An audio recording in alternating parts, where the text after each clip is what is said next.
CPI നേതാവ് VS സുനിൽകുമാറാണ് ഇന്ന് press കോൺഫറൻസിലെ അതിഥി. സ്വാഗതം ശ്രീ VS സുനിൽകുമാർ. നമസ്കാരം. എന്നോടൊപ്പം ഉണ്ണി ബാലകൃഷ്ണനുണ്ട്. ഞാൻ സ്മൃതി പരുത്തിക്കാട്. നമ്മൾ ഈ തെരഞ്ഞെടുപ്പിന് മുമ്പ് പലതവണ VS സുനിൽകുമാറുമായി ഇതേ പ്ലാറ്റ്ഫോമിൽ കണ്ടുമുട്ടിയിട്ടുണ്ട്. തെരഞ്ഞെടുപ്പിന് ശേഷം പക്ഷെ നമ്മൾ കണ്ടുമുട്ടിയില്ല. അപ്പോൾ അതുകൊണ്ട് താങ്കൾ പലപ്പോഴായിട്ട് തെരഞ്ഞെടുപ്പ് പരാജയത്തിൻ്റെ കാരണങ്ങളൊക്കെ വിശദീകരിച്ചിട്ടുണ്ട് എങ്കിലും ഒന്ന് രണ്ട് കാര്യങ്ങൾ അതുമായി ബന്ധപ്പെട്ട് ചോദിച്ചുകൊണ്ട് ഇപ്പോഴത്തെ രാഷ്ട്രീയ സാഹചര്യത്തിലെ ചോദ്യങ്ങളിലേക്ക് കൂടി വരാമെന്ന് ഞാൻ വിചാരിക്കുകയാണ്. ശ്രീ സുനിൽകുമാർ, താങ്കളും താങ്കളുടെ പാർട്ടിയും അതുപോലെ തന്നെ ഇടതുപക്ഷവും വളരെ കൃത്യമായി വിലയിരുത്തിയിട്ടുള്ളതുപോലെ തൃശ്ശൂരിൽ LDF-ൽ നിന്നും UDF-ൽ നിന്നും ഒരുപോലെ വോട്ട് ചോർച്ച ഉണ്ടായിട്ടുണ്ട്. അതുതന്നെയാണ് മൂന്നാം സ്ഥാനത്തുണ്ടായിരുന്ന സുരേഷ് ഗോപി ഒന്നാം സ്ഥാനത്തേക്ക് എത്താനുള്ള കാരണമായി മാറിയതും. മറ്റ് ഘടകങ്ങളും പാർട്ടി വിലയിരുത്തിയിട്ടുണ്ട്, ക്രിസ്ത്യൻ വോട്ടിലെ മാറ്റം അടക്കമുള്ള കാര്യങ്ങൾ. എൻ്റെ ഒരു ചോദ്യം, ഈ തെരഞ്ഞെടുപ്പിൽ മത്സരിച്ചയാളെന്നുള്ള നിലയ്ക്ക് താങ്കൾക്ക് എപ്പോഴെങ്കിലും തോന്നിയിട്ടുണ്ടോ താങ്കളുടെ സഹോദര പാർട്ടിയായ CPM അവസരത്തിനൊത്ത് ഉയർന്ന് പ്രവർത്തിച്ചു എന്ന് താങ്കൾക്ക് തോന്നിയിട്ടുണ്ടോ? അതോ അവരുടെ പ്രവർത്തനത്തിൽ എന്തെങ്കിലും വീഴ്ചകൾ വന്നതുകൊണ്ട് കൂടിയാണ് ഈ പരാജയം സംഭവിച്ചത് എന്നൊരു വിലയിരുത്തൽ താങ്കൾക്കോ താങ്കളുടെ പാർട്ടിക്കോ ഉണ്ടോ?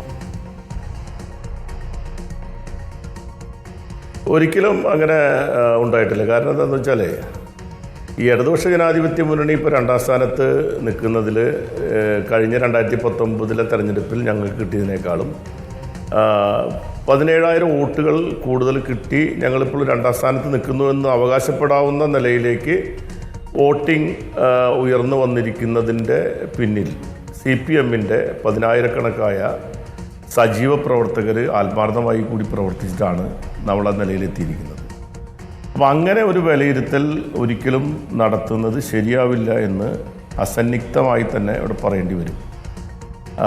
അതേസമയം ഇടതുപക്ഷ കേന്ദ്രങ്ങളിലെ വോട്ടുകളുടെ ചോർച്ച എന്തുകൊണ്ട് സംഭവിച്ചു എന്നുള്ളത് അത് ഇടതുപക്ഷ പ്രസ്ഥാനങ്ങളെല്ലാം വളരെ സൂക്ഷ്മമായി പരിശോധിക്കേണ്ടതാണെന്ന നിഗമനത്തിൻ്റെ അടിസ്ഥാനത്തിൽ ഞങ്ങളെല്ലാം ആ പണി ചെയ്തുകൊണ്ടിരിക്കുകയാണ്. എനിക്ക് എൻ്റെ തോന്നൽ CPM-ഉം തീർച്ചയായിട്ടും CPM അത് നന്നായി പരിശോധിക്കുന്നുണ്ടാവും എന്നുള്ളതാണ്.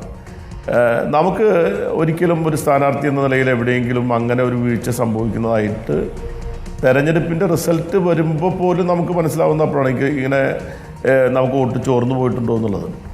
അല്ലാതെ നമുക്ക് സാധാരണ നിലയിൽ നമ്മളൊക്കെ താഴെത്തട്ടിൽ പ്രവർത്തിക്കുന്ന ആൾക്കാരാണ്. താഴെത്തട്ടിലെ സഖാക്കളുമായിട്ടും ജനങ്ങളുമായിട്ടൊക്കെ നല്ല ബന്ധമുള്ള ആൾക്കാരാണ്. എന്നിട്ടും ഇതെങ്ങനെ സംഭവിച്ചു എന്നുള്ളത് വളരെ വലിയ ഞെട്ടലുണ്ടാക്കിയ ഒരു കാര്യമാണ്. അതിൽ സംശയമില്ലാത്ത കാര്യമാണ്. അതിൻ്റെ അർത്ഥം CPM അങ്ങനെ ഇത്തരമൊരു തെരഞ്ഞെടുപ്പിൽ വേണ്ട വിധത്തിൽ പ്രവർത്തിച്ചില്ല എന്ന് പറയാവുന്നതായ ഒരു കാര്യവും എൻ്റെ അനുഭവത്തിലുണ്ടായിട്ടില്ല. ഇപ്പൊ താങ്കൾ പറഞ്ഞു ഇടതുപക്ഷത്തിന് പൊതുവെ വോട്ട് ചോർച്ച ഉണ്ടായിട്ടുണ്ട് എന്ന് പറഞ്ഞു. നമുക്കറിയാമല്ലോ ശ്രീ സുനിൽകുമാർ, തൃശ്ശൂർ ഏറ്റവും പ്രധാനപ്പെട്ട പാർട്ടി CPM ആണ്. അത് കഴിഞ്ഞാലാണ് CPI. മാത്രമല്ല ജില്ല എന്ന് പറയുന്നത് കഴിഞ്ഞ തവണ വലിയ രീതിയിൽ വലിയ വിജയം തുടർഭരണത്തിന് സംഭാവന ചെയ്തിട്ടുള്ള ഒരു ജില്ലയുമാണ്.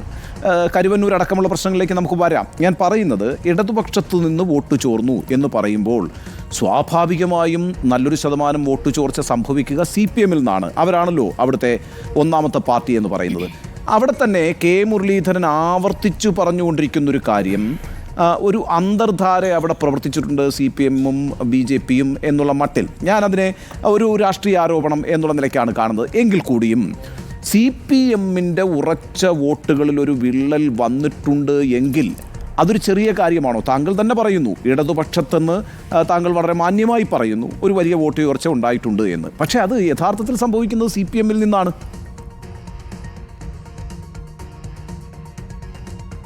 അല്ല, അത് അത് നമുക്കൊരിക്കലും ഒരു ധാരണയുടെ പുറത്ത് വോട്ട് ചോർന്നു എന്ന് നമുക്കൊരിക്കലും പറയാൻ കഴിയില്ല.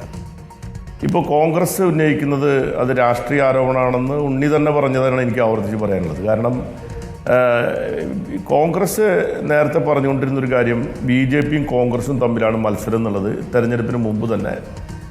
ഇപ്പോൾ അവിടെ മുമ്പത്തെ MP ആയിരുന്ന TN പ്രതാപനും DCC-യും അവസാനം K മുരളീധരൻ തന്നെ പറഞ്ഞൊരു കാര്യം BJP-യും കോൺഗ്രസും തമ്മിലാണ് മത്സരം എന്നുള്ളതാണ്.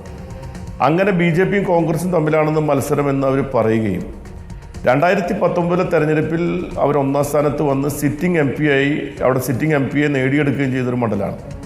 ഇതിനേക്കാൾ എല്ലാം ഉപരിയായി കേരളത്തിൽ കാസർഗോഡ് മുതൽ തിരുവനന്തപുരം വരെയുള്ള എല്ലാ മണ്ഡലങ്ങളിലും വൻതോതിൽ UDF അനുകൂലമായൊരു തരംഗം അവിടെ നമ്മുടെ കേരളം മുഴുവൻ നമ്മൾ കണ്ടതാണ്. അങ്ങനെ ഒരു തരംഗം ആഞ്ഞടിച്ച കേരളത്തിലെ ഒരു സിറ്റിംഗ് സീറ്റായിരിക്കുന്ന തൃശ്ശൂരിൽ കോൺഗ്രസിന് ലഭിക്കാൻ കഴിയാവുന്നതിൽ വെച്ച് ഏറ്റവും മികച്ച സ്ഥാനാർത്ഥിയായി അവർ കൊണ്ടുവന്ന കെ മുരളീധരനെ പോലെയുള്ള പരിണിതപ്രജ്ഞനായ ഒരു സ്ഥാനാർത്ഥി മത്സരിച്ചിട്ട് പോലും അവർക്ക് ഒന്നാം സ്ഥാനത്ത് വരാൻ പറ്റിയിട്ടില്ല എന്ന് മാത്രമല്ല, അവർ മൂന്നാം സ്ഥാനത്തേക്ക് തള്ളിപ്പോവുകയും ചെയ്തു എന്ന് പറയുമ്പോൾ ഈ വോട്ട് ചോർച്ചയിൽ CPM-ഉം CPI-യും ഇടതുപക്ഷവും മാത്രം ചർച്ച ചെയ്യേണ്ട ഒരു വിഷയമല്ല. ഞാൻ അതിൻ്റെ പേരിൽ ഇപ്പോൾ കോൺഗ്രസ്സുകാർ തന്നെ പരസ്പരം അവിടെ DCC ഓഫീസിൽ നടന്നിട്ടുള്ള പിന്നെ വലിയ കലാപം അല്ലെങ്കിൽ പരസ്പരം അങ്ങോട്ടും ഇങ്ങോട്ടും ശാരീരികമായ കടന്നാക്രമണം പോലുണ്ടായ സംഭവങ്ങളുണ്ടായി. DCC പ്രസിഡന്റിനെതിരെയും സിറ്റിംഗ് MP-ക്കെതിരെയും അതുപോലെ തന്നെ ഒരു MLA-ക്കെതിരെയും രൂക്ഷമായൊരു തോതിൽ വോട്ട് മറച്ചു എന്ന് പറഞ്ഞുകൊണ്ടും കൈക്കൂലി വാങ്ങി വോട്ട് മറച്ചു എന്ന് പറഞ്ഞുകൊണ്ടുള്ള ആരോപണങ്ങൾ കോൺഗ്രസിനെതിരെ കോൺഗ്രസ്സുകാർ തന്നെ ഉന്നയിച്ചിരിക്കുന്ന പശ്ചാത്തലത്തിൽ സ്വാഭാവികമായിട്ടും അവർ ഇടതുപക്ഷത്തിനകത്ത് അന്തഛിദ്രം ഉണ്ടാക്കാൻ കഴിയുന്ന ഒരു സ്റ്റേറ്റ്മെൻറ്റ് കൊടുക്കുമെന്നുള്ളത് ഒരിക്കലും നമുക്ക് തള്ളിക്കളയാൻ കഴിയുന്നതല്ല. അത് അവരുടെ ഒരു നിലനിൽപ്പിൻ്റെ ഭാഗമായി ചെയ്തിട്ടുള്ളതാണ്. അവിടെ ഇങ്ങനെ പരസ്പരം CPM-നെ ആരോപിച്ചുകൊണ്ടും അല്ലെങ്കിൽ അവരുടെ ഇടയിൽ ആരോപണം ഉന്നയിച്ചുകൊണ്ടും നമ്മൾ ഒരിക്കലും ഹിതമല്ലാത്ത രീതിയിൽ അവിടെ വോട്ടിൽ വന്നിരിക്കുന്ന മാറ്റത്തെപ്പറ്റി ചർച്ച ചെയ്യാൻ തുറന്ന സമീപനം എടുക്കുകയാണ് കോൺഗ്രസ് വേണ്ടത്. കോൺഗ്രസ് ഉൾപ്പെടെയുള്ള കോൺഗ്രസ് മാത്രമല്ല, കോൺഗ്രസും CPM-ഉം CPI അടക്കമുള്ള ആളുകളും അവിടുത്തെ മതേതര ചേരിയിൽ നിൽക്കണമെന്ന് നമ്മൾ പ്രതീക്ഷിക്കുന്ന എല്ലാ ജനവിഭാഗങ്ങളും എന്തുകൊണ്ടാണ് അവിടെ അങ്ങനെ സംഭവിച്ചിരിക്കുന്നതിനെ സംബന്ധിച്ച് വളരെ ഗൗരവമായി ചർച്ച നടത്തണം. നമ്മളിപ്പോഴും ചർച്ച ചെയ്യാത്ത ചില കാര്യങ്ങളുണ്ട്. ശ്രീ സുനിൽകുമാർ, ഞാൻ ഒന്ന് ഇടപെട്ട് ഒരു കാര്യം ചോദിക്കുകയാണ്. ഈ ഭാഗം ഞാൻ ഒരൊറ്റ ചോദ്യം കൂടി ചോദിച്ച് അവസാനിപ്പിക്കുകയാണ്. നോക്കൂ, കോൺഗ്രസിൽ നിന്ന് വോട്ട് ചോർന്നിട്ടുണ്ട് എന്നുള്ളത് യാഥാർത്ഥ്യമാണ്. അത് ആ പാർട്ടി പരിശോധിക്കേണ്ടതാണ്. എങ്കിൽ കൂടിയും കേരള രാഷ്ട്രീയത്തിലെ ഒരു ചെറിയ സംഭവവികാസമല്ല തൃശ്ശൂരിൽ നിന്നുള്ള സുരേഷ് ഗോപിയുടെ വിജയം. സുരേഷ് ഗോപി ഇടതുപക്ഷ കോട്ടകളിൽ പ്രത്യേകിച്ച് CPI-യുടെയും CPM-ൻ്റെയും ഒക്കെ അണികൾക്കിടയിൽ ഒരു സ്വാധീനം ഉണ്ടാക്കിക്കൊണ്ടിരിക്കുന്നു എന്നുള്ള വാർത്തകൾ ഈ തെരഞ്ഞെടുപ്പിൻ്റെ ഘട്ടത്തിൽ തന്നെ മാധ്യമങ്ങളിലൂടെ പുറത്തു വന്നിരുന്നു. എൻ്റെ ചോദ്യം, ഒരു സുപ്രധാന രാഷ്ട്രീയ പ്രസ്ഥാനമായിരിക്കുന്ന CPM, ഇടതുപക്ഷ മുന്നണിക്ക് നേതൃത്വം കൊടുക്കുന്ന CPM, അവിടെ സ്വന്തം അണികളെ തങ്ങളുടെ കൂട്ടത്തിൽ നിർത്തുന്നതിൽ വേണ്ടത്ര മുൻകരുതലെടുക്കാതെ പോയിട്ടുണ്ടോ? ഞാൻ ചോദിക്കുന്നത് ഭാവിയിലേക്കുള്ള വലിയ ആശങ്കകൾ കേരളത്തിൻ്റെ രാഷ്ട്രീയ രംഗത്തുണ്ടാക്കിയ ഒരു മുന്നേറ്റമാണ് BJP തൃശ്ശൂരിൽ നടത്തിയിരിക്കുന്നത്. സ്വാഭാവികമായും എവിടെയൊക്കെ വീഴ്ചകൾ ഉണ്ടായിട്ടുണ്ട് അതെല്ലാം പരിശോധിക്കപ്പെടുകയും തിരുത്തപ്പെടുകയും വേണം. അതുകൊണ്ടാണ് ഞാൻ ഇവിടെ CPM-നെ പ്രതിസ്ഥാനത്ത് നിർത്താനേ ഒരു ശ്രമമില്ല കേട്ടോ, അങ്ങനെ ആലോചിക്കുകയേ വേണ്ട. ചോദ്യം വളരെ ഡയറക്റ്റാണ്. ഉത്തരവാദിത്തപ്പെട്ട ഇടതുപക്ഷ പ്രസ്ഥാനത്തിൻ്റെ മുൻനിര പാർട്ടി എന്നുള്ള നിലയ്ക്ക് അവരുടെ അണികളെ കൂട്ടത്തിൽ പിടിച്ചു നിർത്തുന്നതിൽ, അവിടെ ഒരു ചോർച്ചയുണ്ടാകുന്നത് തടയുന്നതിൽ വേണ്ടത്ര ജാഗ്രത CPM പുലർത്തിയിട്ടില്ല എന്നൊരു തോന്നലുണ്ടോ? അല്ല, വേണ്ടി നമ്മൾ ഈ തൃശ്ശൂരിനെ മാത്രം മുൻനിർത്തിക്കൊണ്ട് നമ്മൾ അങ്ങനെ ഒരു വിലയിരുത്തൽ നടത്താൻ കഴിയില്ല. കാരണം കാസർഗോഡ് മുതൽ തിരുവനന്തപുരം വരെയുള്ള മണ്ഡലങ്ങളിലെ BJP-ക്ക് ഉണ്ടായിട്ടുള്ള വോട്ടുകൾ എവിടെയൊക്കെയാണ് അവർക്ക് ലഭിച്ചിരിക്കുന്നതെന്ന് പരിശോധിച്ചാൽ അത് പലയിടങ്ങളിലും, ആലപ്പുഴയിലാണെങ്കിലും ഈവൻ കണ്ണൂരിൽ പോലും ഇടതുപക്ഷത്തിൻ്റെ കേന്ദ്രങ്ങളിൽ BJP-ക്ക് വോട്ട് കിട്ടിയതായിട്ട് കാണാൻ വേണ്ടി കഴിയും. അപ്പോൾ അത് കേവലം ജാഗ്രതയുടെ മാത്രം ഒരു തൃശ്ശൂരിലെ മാത്രം ഒരു ജാഗ്രതയുടെ മാത്രം പ്രശ്നമായി അതിനെ കാണുന്നതിന് പകരം കേരളത്തിൽ സംഭവിച്ചിരിക്കുന്ന ഈ ഒരു ഡീവിയേഷൻ എന്തുകൊണ്ടാണെന്നുള്ളതിനെ സംബന്ധിച്ച് ഗൗരവമായി കാണേണ്ടതാണ്. CPI-യുടെ യോഗങ്ങളിൽ, CPI-യുടെ കമ്മിറ്റികളിൽ, സുനിൽകുമാർ, തൃശ്ശൂർ മാത്രമായിട്ട് എടുക്കേണ്ട, CPI-യുടെ കമ്മിറ്റികളിൽ മുഖ്യമന്ത്രിക്കും മന്ത്രിമാർക്കും സർക്കാരിനുമെതിരെ രൂക്ഷ വിമർശനങ്ങൾ ഉണ്ടായിട്ടുണ്ട്. അപ്പോൾ അതിൽ ഈ പരാജയത്തിൽ CPI-യുടെ പങ്ക് എന്താണ് എന്നാണ് നിങ്ങളുടെ ഒരു വിലയിരുത്തൽ? മാത്രമല്ല, പ്രധാനപ്പെട്ട കാര്യങ്ങളിൽ CPM നിലപാടെടുക്കുന്നു, നിങ്ങൾ പിന്നാക്കം പോകേണ്ടി വരും, നിങ്ങളുടെ രാഷ്ട്രീയ പ്രസക്തി ഇല്ലാതാകുന്ന തരത്തിൽ CPM-ന് വിധേയപ്പെട്ട് നിൽക്കേണ്ടി വരുന്ന ഒരു അവസ്ഥ നിങ്ങൾക്കുണ്ടോ? സ്മൃതി, CPI-ക്ക് രാഷ്ട്രീയ പ്രസക്തി ഇല്ലാതാകുന്ന ഒരു സാഹചര്യം കേരളത്തിലില്ല.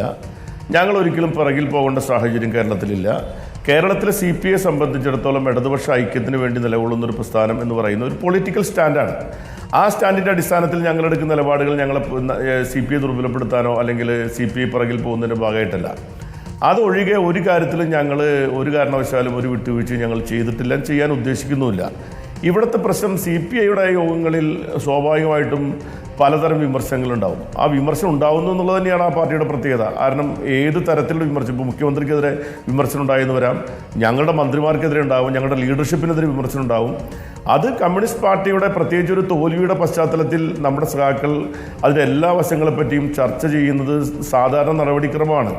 ഇപ്പോൾ പണ്ട് കാലത്തേക്കാൾ കൂടുതൽ അത്തരം കാര്യങ്ങൾ പത്രങ്ങളിലും മറ്റും വരുന്നതുകൊണ്ട് നിങ്ങൾക്ക് തോന്നും ഇത് ആദ്യമായിട്ടാണോ ഇതൊക്കെ നടക്കുന്നതെന്ന്.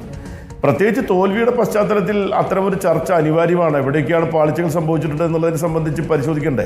ആ പരിശോധിക്കുന്നതിന് വേണ്ടിയിട്ടാണ് പാർട്ടിയെ സ്ട്രെങ്തൻ ചെയ്യാനും ഇടതുപക്ഷത്തിന് സംഭവിച്ചിരിക്കുന്ന ഒരു അപജയം അല്ലെങ്കിൽ ഒരു ചോർച്ച തടയുന്നതിന് വേണ്ടി നമ്മളെല്ലാം സ്വയം എടുക്കേണ്ട മുൻകരുതലുകളിൽ പാളിച്ച വന്നിട്ടുണ്ടെങ്കിൽ അത് പരിശോധിക്കാൻ വേണ്ടിയിട്ടാണ്. ആ പരിശോധനയുടെ ഭാഗമായിട്ട് തന്നെ പല ഘട്ടങ്ങളിലും നിങ്ങളുടെ പാർട്ടി സെക്രട്ടറി പല കാര്യങ്ങളും തുറന്നടിക്കുന്നുണ്ട്. പരാജയവുമായി ബന്ധപ്പെട്ട പല കാര്യങ്ങളും വിശകലനം ചെയ്യുമ്പോൾ പ്രത്യേകിച്ച് SFIയുടെ പ്രവർത്തനം, SFIയുടെ രീതികൾ അതിനെ അതിരൂക്ഷമായി തന്നെ വിമർശിച്ചുകൊണ്ടാണ് അദ്ദേഹം പ്രതികരിച്ചത്. അപ്പോൾ CPM പാർട്ടി സെക്രട്ടറി ആകട്ടെ ഇത് മുന്നണിയുടെ ഭാഗമായി മുന്നണിക്കകത്ത് പറയേണ്ട കാര്യങ്ങളാണ് പുറത്തു പറഞ്ഞത് ശരിയായില്ല എന്ന് പരസ്യമായി തന്നെ പ്രതികരിക്കുകയും ചെയ്തിരിക്കുന്നു. അപ്പോൾ എന്താണ് CPI സംസ്ഥാന സെക്രട്ടറിയുടെ ഈ നിലപാടിനോട് CPIക്കുള്ള സമീപനം എന്താണത്? ഇതാണ് ശരിയായ രീതി എന്നാണോ? മുന്നണിക്കകത്ത് പറയാതെ പുറത്തു പറയേണ്ട ചില കാര്യങ്ങൾ പുറത്തു പറയേണ്ടതുണ്ട് എന്നാണോ? അല്ല നമ്മളെല്ലാ കാര്യങ്ങളും മുന്നണിക്കകത്ത് മാത്രം ചർച്ച ചെയ്ത് പരിഹരിക്കാൻ കഴിയുന്ന ആണെന്ന് നമുക്കൊരിക്കലും കരുതാൻ പറ്റില്ല. ചില സന്ദർഭങ്ങളിൽ ചിലപ്പോൾ മുന്നണിക്ക് പുറത്ത് ജനങ്ങളോട് ചില കാര്യങ്ങൾ പറയാറുണ്ട്. അത് പറയുമ്പോൾ ചിലപ്പോൾ സോയിട്ട് പറഞ്ഞത് ശരിയായോ അത് ശരിയായില്ലേ എന്ന ചർച്ചകളും ഉണ്ടാവാറുണ്ട്.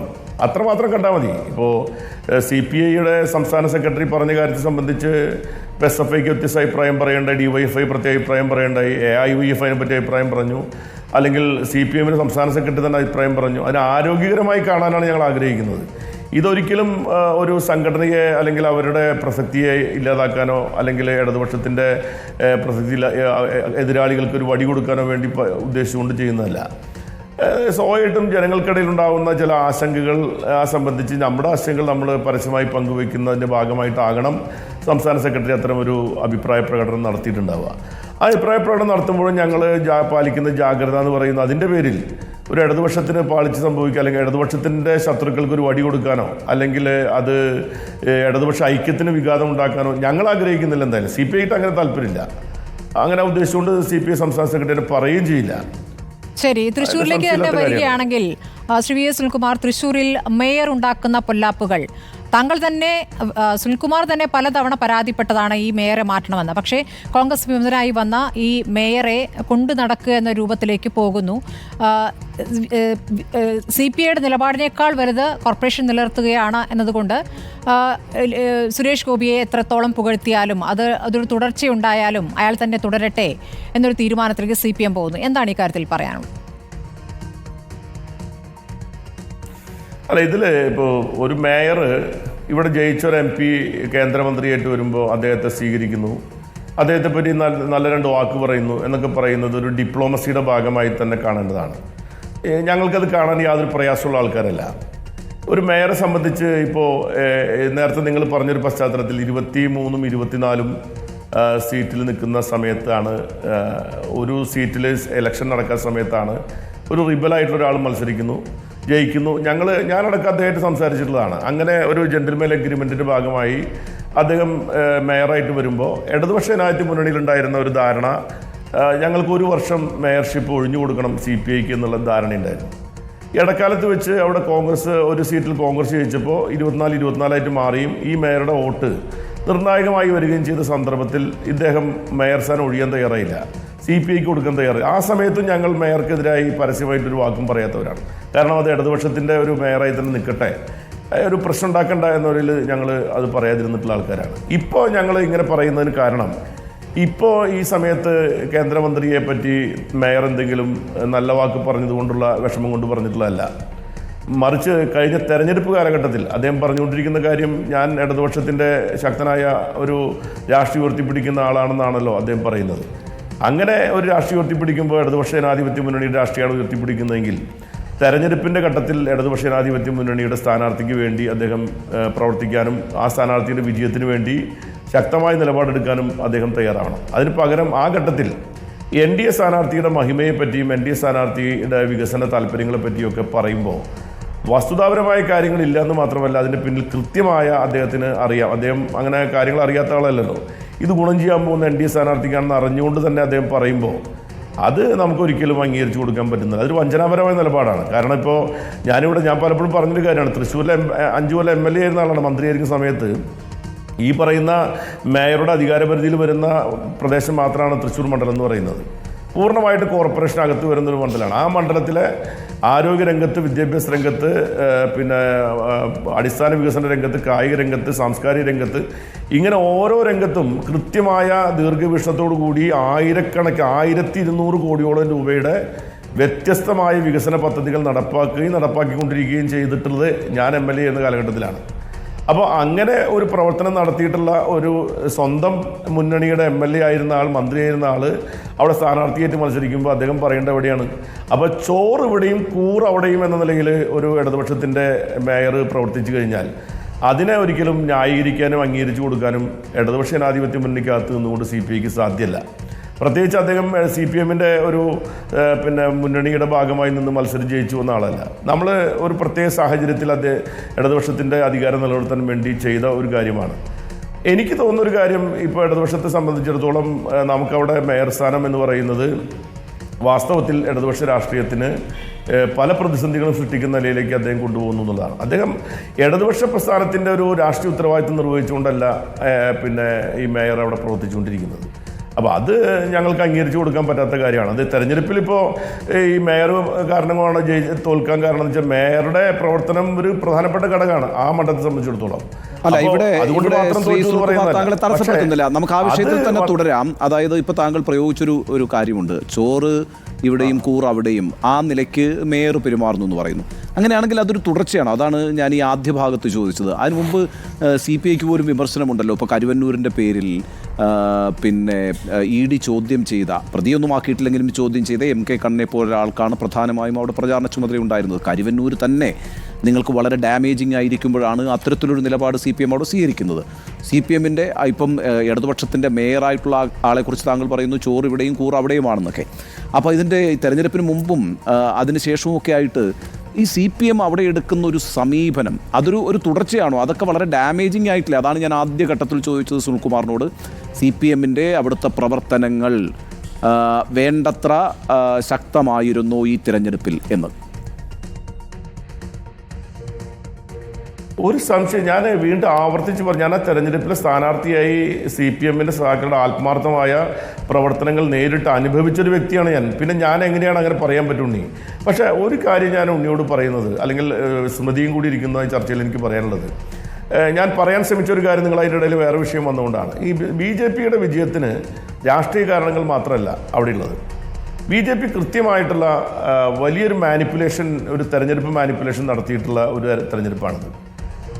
കോടിക്കണക്കിന് രൂപ അവർ കോളനികളിലും അതുപോലെ തന്നെ പല രൂപത്തിൽ അവിടെ വിതരണം ചെയ്യപ്പെടുകയും ചെയ്തതിൻ്റെ നിരവധി ദൃഷ്ടാന്തങ്ങൾ പുറത്തു വന്നുകൊണ്ടിരിക്കുകയാണ്. അവിടെ തന്നെ ശിവപുരം കോളനിയിൽ പൈസ കൊടുക്കാൻ വന്നത് പരസ്യമായി നിങ്ങളുടെ ചാനലടക്കം റിപ്പോർട്ട് ചെയ്തിട്ടുള്ളതാണ്. ഒറ്റപ്പെട്ട സംഭവമായിരുന്നില്ല. പണ്ടത്തെ പോലെ ഇപ്പോൾ പൈസ ആളുകളുടെ വീട്ടിൽ കൊണ്ടു കൊടുക്കേണ്ട കാര്യമില്ല, ഗൂഗിൾ പേ ചെയ്ത് കൊടുത്താൽ മതി. അങ്ങനെയും ചെയ്ത സന്ദർഭങ്ങളുണ്ട്. പല രൂപത്തിലുള്ള സാമ്പത്തിക വിന്യാസങ്ങൾ അവരുടെ സേവാഭാരതി പോലുള്ള പ്രസ്ഥാനങ്ങളിലൂടെ വർഷങ്ങളായിട്ട് അവിടെ നടത്തിക്കൊണ്ടിരിക്കുകയാണ്. അതിന് പുറമെ അവരുടെ പൊളിറ്റിക്കൽ മാനിപ്പുലേഷൻ മാത്രം, അവരുടെ കേന്ദ്ര ഭരണത്തിൻ്റെ സ്വാധീനം ഉപയോഗപ്പെടുത്തിക്കൊണ്ട് ഈ കരുവന്നൂർ വിഷയത്തിൽ, ഇപ്പോൾ നിങ്ങൾ പറയുന്ന പോലെ കരുവന്നൂർ വിഷയത്തിലെ ഒരു വ്യക്തിയെ മാത്രമല്ലല്ലോ അവിടെ പ്രതിയാക്കിയത്, ഒരു പാർട്ടിയെ തന്നെ പ്രതിയാക്കിയില്ലേ? CPMനെ തന്നെ പ്രതിയാക്കാൻ ED ശ്രമിച്ചതല്ലേ? അപ്പോൾ നമുക്ക് CPMനെ മാറ്റി നിർത്തിക്കൊണ്ട് അവിടെ ഇലക്ഷൻ മുന്നോട്ട് പോകാൻ പറ്റുമോ? സ്വാഭാവികമായിട്ടും ഇലക്ഷനിൽ അവിടെ സ്ഥാനാർത്ഥി, അവിടെ 3 സീറ്റുകളുള്ള ഒരു ജില്ലയിൽ CPMൻ്റെ ചുമതല നിർവഹിക്കുന്ന അവരുടെ സംസ്ഥാന കൗൺസിൽ മെമ്പർമാരായിരിക്കുന്ന ആളുകളാണ്. ആ സംസ്ഥാന കൗൺസിൽ അംഗങ്ങളായിട്ടുള്ള ആളുകൾക്കെതിരെ ED ചോദ്യം ചെയ്തവരുണ്ട്, പ്രതികളാക്കി ചെയ്യപ്പെട്ടവരുണ്ട്, അങ്ങനെ പല ആളുകളുണ്ടല്ലോ. അപ്പോൾ അങ്ങനെയുള്ള ആളുകളെ എന്ന നിലയിൽ ഞാൻ CPMനെ സംബന്ധിച്ചിടത്തോളം അത് അവരുടെ ഈ ഒരു സാഹചര്യത്തിൽ അതിനെ നേരിടില്ലാതെ അവർക്ക് എന്ത് ചെയ്യാൻ പറ്റും? അപ്പോൾ അതിൻ്റെ ഭാഗമായി അവർ ED ചോദ്യം ചെയ്ത ഒരു പ്രതിയായിട്ടുള്ള, അല്ലെങ്കിൽ പ്രതി എന്ന് പറയാൻ കഴിയും, ചോദ്യം ചെയ്ത ആളാണ് അവിടെ സ്ഥാനാർത്ഥിയുടെ ഇലക്ഷൻ കമ്മിറ്റി പ്രസിഡൻ്റായി വർക്ക് ചെയ്തത് എന്നുള്ളതൊരു വസ്തുതയാണെങ്കിലും അത് പിന്നെ BJP ഈ ഇടതുപക്ഷ ജനാധിപത്യ മുന്നണിയെ അതിൻ്റെ പ്രധാനപ്പെട്ട അത് നയിച്ചുകൊണ്ടിരിക്കുന്ന രാഷ്ട്രീയ പ്രസ്ഥാനത്തിൻ്റെ നേതാക്കന്മാരെയും ഒക്കെ പ്രതിക്കൂട്ടിൽ നിർത്തുന്ന ഒരു സാഹചര്യം തൃശ്ശൂരിൽ പ്രത്യേകമായി സംഭവിച്ചു എന്നുള്ളത് ഒരു വസ്തുതയാണ്. ആ വസ്തുതയുടെ അടിസ്ഥാനത്തിൽ അത് മാത്രമാണ് കാരണമെന്ന് പറയാൻ പറ്റുന്നതല്ല എന്ന് ഞാൻ പറയാൻ ഉദ്ദേശിക്കുകയാണ്. ശരി, അങ്ങനെയാണെങ്കിൽ നേരത്തെ താങ്കൾ അവസാനിപ്പിച്ച ഒരു കാര്യത്തിൽ നിന്നുകൂടി ഒരു തുടർച്ച. അതായത് താങ്കൾ തന്നെ പറഞ്ഞു വിവിധ ജില്ലാ കമ്മിറ്റികൾ, പാർട്ടിയുടെ ജില്ലാ കമ്മിറ്റികളിൽ ഒട്ടേറെ വിമർശനങ്ങൾ ഉണ്ടായിട്ടുണ്ട്. അത് സ്വാഭാവികമാണ്. ഇപ്പോൾ മാധ്യമങ്ങളൊക്കെ പിന്നെ വളരെ ശ്രദ്ധയോടെ അതൊക്കെ നിരീക്ഷിക്കുന്നുണ്ട്, അതൊക്കെ പുറത്തു വരുന്നതാണ്. കാലാകാലങ്ങളായി ഇത്തരം വിലയിരുത്തലുകൾ ഉണ്ടാകാറുണ്ട്, വിമർശനങ്ങൾ ഉണ്ടാകാറുണ്ട്, ശരിയാണ്. ഇപ്പോൾ ജില്ലാ കമ്മിറ്റികളിലും അങ്ങനെയുള്ള താഴെ ഘടകങ്ങളിലൊക്കെ CPIയുടെ കാര്യമാണ് ഞാൻ പറയുന്നത്, വലിയ വിമർശനങ്ങൾ സർക്കാരിനെതിരെയും മുഖ്യമന്ത്രിക്കെതിരെയും സ്വന്തം മന്ത്രിമാർക്കെതിരെയും ഒക്കെ ഉണ്ടായി. എന്നാൽ ഈ പരാജയം വിലയിരുത്താൻ ചേർന്ന സംസ്ഥാന നേതൃയോഗം, ആ നേതൃയോഗത്തിൽ ഗൗരവമായ രീതിയിൽ ഈ വിഷയം ചർച്ച ചെയ്യപ്പെട്ടിട്ടുണ്ടോ? ഞാൻ ചോദിക്കാൻ കാരണം ഏതാണ്ട് CPMൻ്റെ ഈ പരാജയം വിലയിരുത്തൽ ഏതാണ്ട് 92 or 96 പേജുള്ളൊരു രേഖയായി തന്നെ അവർ സംസ്ഥാന സെക്രട്ടറി അവതരിപ്പിച്ചിട്ടുണ്ടാകും സമ്മേളനത്തിൽ. നിങ്ങൾക്ക് അങ്ങനെ ഒരു രേഖ ഉണ്ടായിരുന്നോ? ഞാൻ മനസ്സിലാക്കുന്ന 5 or 6 പേജുള്ള ഒരു രേഖയാണ് അവിടെ ഉണ്ടായിരുന്നത് എന്നാണ്. രണ്ടാമത്തെ കാര്യം, ആ സമ്മേളനം പുറത്തു വാർത്തയായത് എങ്ങനെയാണ്? അത് വാർത്തയായത് VP സുനീറിൻ്റെ രാജ്യസഭാ അംഗത്വവുമായി ബന്ധപ്പെട്ട് 2 വിഭാഗങ്ങൾ ചേരിതിരിഞ്ഞ് അവിടെ തർക്കത്തിലേർപ്പെട്ടു എന്നുള്ളതാണ്. വിഭാഗീയതയാണ് CPIയിൽ വീണ്ടും ശക്തമാകുന്നത് എന്ന നിലയ്ക്കാണ്. അപ്പോൾ ആ ഗൗരവം നേതൃയോഗം പുലർത്തിയിരുന്നു സുനിൽകുമാർ. തീർച്ചയായിട്ടും ഞങ്ങളുടെ പാർട്ടിയുടെ ഒരു രേഖ അതിൽ അവതരിപ്പിക്കപ്പെട്ടു എന്ന് പറയുന്നതിന് പ്രധാനപ്പെട്ട കാര്യം, സാധാരണ നിലയിൽ പാർട്ടിയുടെ ഇത്തരം ഘട്ടങ്ങളിലെല്ലാം പാർട്ടി സംസ്ഥാന സെക്രട്ടറി നേരിട്ട് നടത്തുന്ന റിപ്പോർട്ടിംഗ് ഉണ്ട്. ആ റിപ്പോർട്ടിംഗ് അടക്കമുള്ളത് ചേർത്തുകൊണ്ടാണ് ഞങ്ങളുടെ റിപ്പോർട്ട് ചർച്ച നടക്കുന്നത്. ഞങ്ങളുടെ സിനോപ്സിസാണ് ഞങ്ങളുടെ റിപ്പോർട്ടിൻ്റെ ഭാഗമായിട്ട് എല്ലാ കാലഘട്ടത്തിലും അവതരിപ്പിക്കാറുള്ളത്. അതിൽ വിശദമായ അതിനൊപ്പം ഉണ്ടായിരുന്ന മറ്റ് ഡീറ്റെയിൽസ് ഉണ്ടായിരുന്നു. അതായത് ഇപ്പോൾ ഇതിൻ്റെ സ്റ്റാറ്റിക്കലായിട്ട് ഡാറ്റാസ് എല്ലാം അതിൻ്റെ ഭാഗമായി റിപ്പോർട്ടിൻ്റെ ഭാഗമായിട്ട് വരുമ്പോൾ തന്നെ വളരെ വിശദമായ റിപ്പോർട്ട് ഒരു കാലത്തും സംസ്ഥാന കൗൺസിൽ അവതരിപ്പിക്കാറില്ല, രേഖ പ്രകാരം അവതരിപ്പിക്കാറില്ല. അതോടൊപ്പം തന്നെ പാർട്ടി സംസ്ഥാന സെക്രട്ടറി, കേന്ദ്ര നേതൃത്വത്തിലുള്ള ആളുകളെല്ലാം തന്നെ ഈ കാര്യങ്ങൾ സംബന്ധിച്ച് ഞങ്ങളുടെ താഴെത്തട്ടിലുള്ള ജില്ലാ നേതൃത്വത്തിൽ നടത്തിയിട്ടുള്ള ചർച്ചകളെല്ലാം ക്രോഡീകരിച്ചുകൊണ്ട് ആ ചർച്ചകളെല്ലാം പിന്നെ ചുരുക്കി, അല്ലെങ്കിൽ അവിടെ ഉണ്ടായിട്ടുള്ള വികാരങ്ങൾ, അവിടെ ഉണ്ടായിരുന്ന നിഗമനങ്ങളെല്ലാം ചോർന്നു പോകാതെ അത് കൃത്യമായ രീതിയിൽ സംസ്ഥാന കൗൺസിൽ അവതരിപ്പിക്കുകയും അതിൻ്റെ അടിസ്ഥാനത്തിൽ ഞാൻ മനസ്സിലാക്കുന്ന ഒരു 12-14 മണിക്കൂറോളം പിന്നെ CPIയുടെ സംസ്ഥാന കൗൺസിലിൽ സഖാക്കൾ ചർച്ചയിൽ പങ്കെടുത്തു. സാധാരണ ചർച്ചയിൽ പങ്കെടുക്കുന്നവരുടെ ചർച്ച നിയന്ത്രിക്കാറുണ്ട്, സമയം ക്രമീകരിക്കാറുണ്ട്. ഇത്തവണ കണ്ടൊരു കാര്യം, ചർച്ചയിൽ പങ്കെടുക്കാൻ പേര് കൊടുത്തവരുടെ സമയം പോലും നിയന്ത്രിക്കാതെ സഖാക്കൾ ചർച്ചയിൽ പങ്കെടുക്കാൻ അവസരം കൊടുത്തു എന്ന് പറയുന്നത് എനിക്ക് തോന്നുന്നു സമീപകാലത്തൊന്നും CPIയുടെ സംസ്ഥാന കൗൺസിൽ ഉണ്ടാവാത്ത കാര്യമാണ്.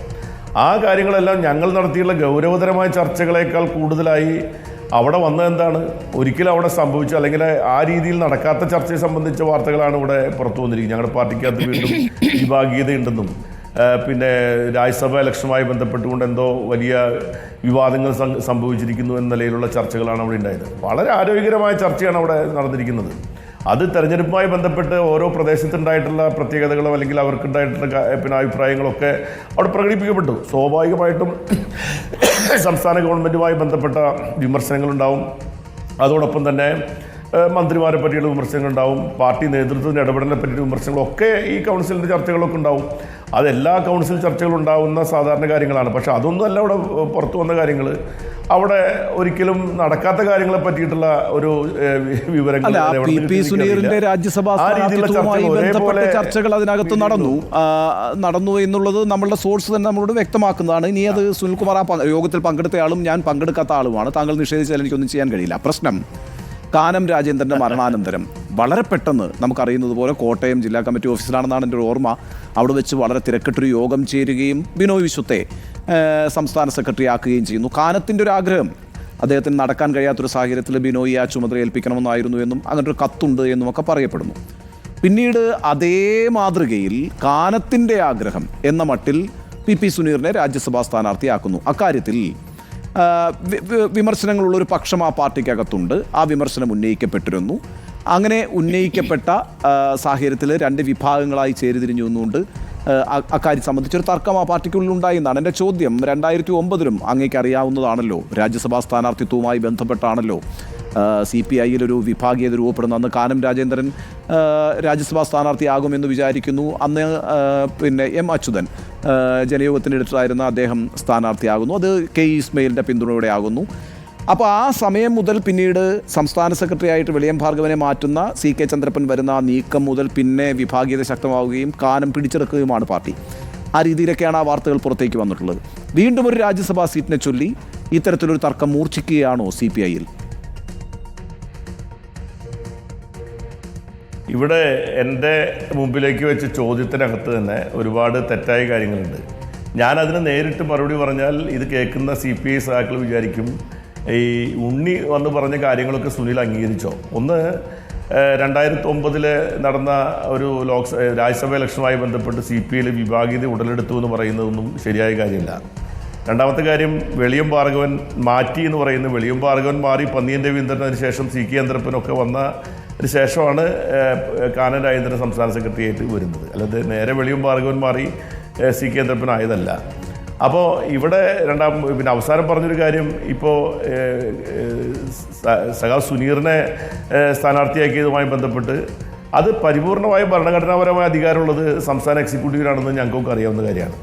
സുനീർ എന്ന് പറയുന്ന വ്യക്തി പിന്നെ CPI-യുടെ മലപ്പുറം ജില്ലാ സെക്രട്ടറിയായി ദീർഘകാലം പ്രവർത്തിച്ച ആളാണ്.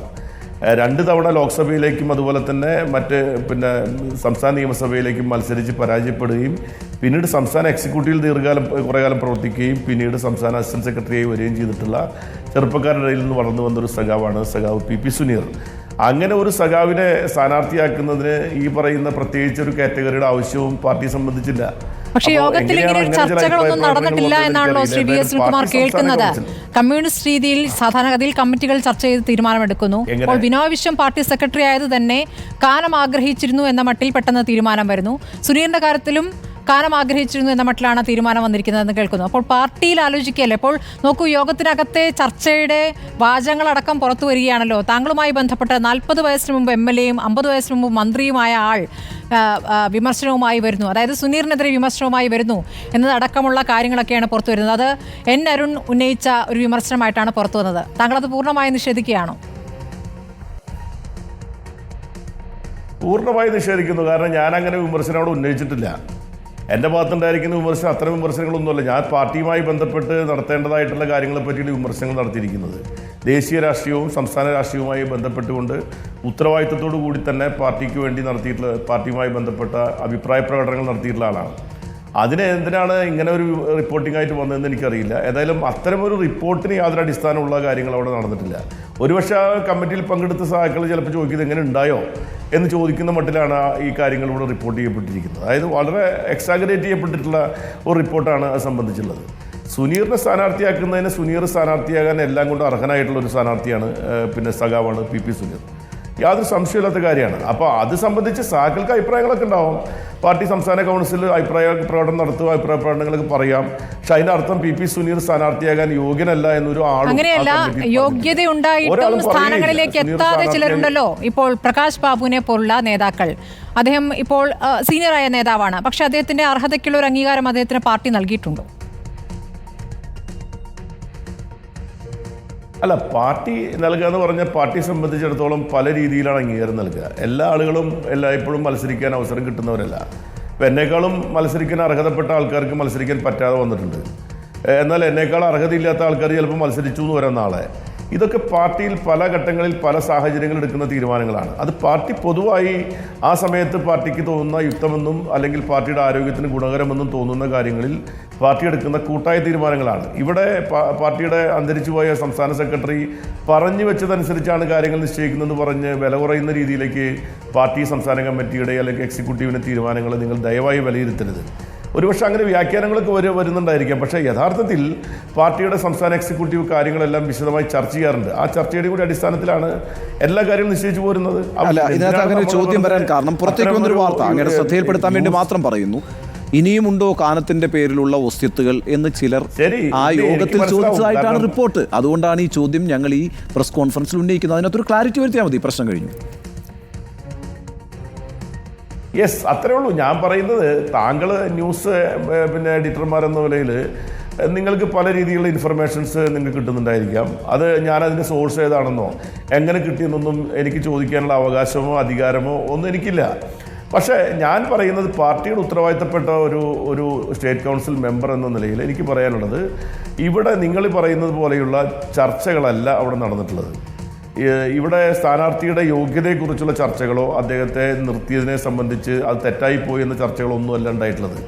മറിച്ച് പാർട്ടിയുടെ പിന്നെ ഇന്നത്തെ പിന്നെ സ്ഥിതിവിശേഷം എന്താണ്, അതിന് മറികടക്കാൻ നമ്മൾ എന്തൊക്കെയാണ് ചെയ്യേണ്ടത്, അതിന് നമ്മളെല്ലാവരും കൂട്ടമായി എന്തൊക്കെ രീതിയിൽ പ്രവർത്തിക്കും. സത്യം പറഞ്ഞാൽ അവിടെ നടന്ന ചർച്ചകളെല്ലാം ഉള്ളത് പാർട്ടിക്കകത്ത് ഒറ്റക്കെട്ടായ രീതിയിലേക്ക് മുന്നോട്ട് പോകാൻ വേണ്ടി നമ്മളെല്ലാവരും എല്ലാ പ്രദേശങ്ങളിലുള്ള പാർട്ടി ഈ സമയത്ത് കൊണ്ടുവന്ന് പ്രവർത്തിക്കേണ്ട ആവശ്യകതയെപ്പറ്റിയാണ് സംസ്ഥാന കൗൺസിൽ പ്രധാനമായിട്ട് ചർച്ച നടത്തിയത്. കാരണം നമ്മുടെ പിന്നെ ശക്തി കേന്ദ്രങ്ങൾ പോലും ഉണ്ടാകുന്ന ഇടതുപക്ഷത്തിൻ്റെ കേന്ദ്രങ്ങൾ ഉണ്ടാകുന്ന നമ്മുടെ ചോർച്ച പാർട്ടിയുടെ അടിത്തറ ഇളകാൻ ഇടയാക്കാൻ പാടില്ല എന്ന ഉത്തരവാദിത്ത ബോധത്തോടു കൂടിയുള്ള ചർച്ചയാണ് പാർട്ടിയുടെ സംസ്ഥാന കൗൺസിൽ. ശരി, അപ്പോൾ ആ ഒരു നോട്ടോടുകൂടി നമുക്ക് അവസാനിപ്പിക്കാം.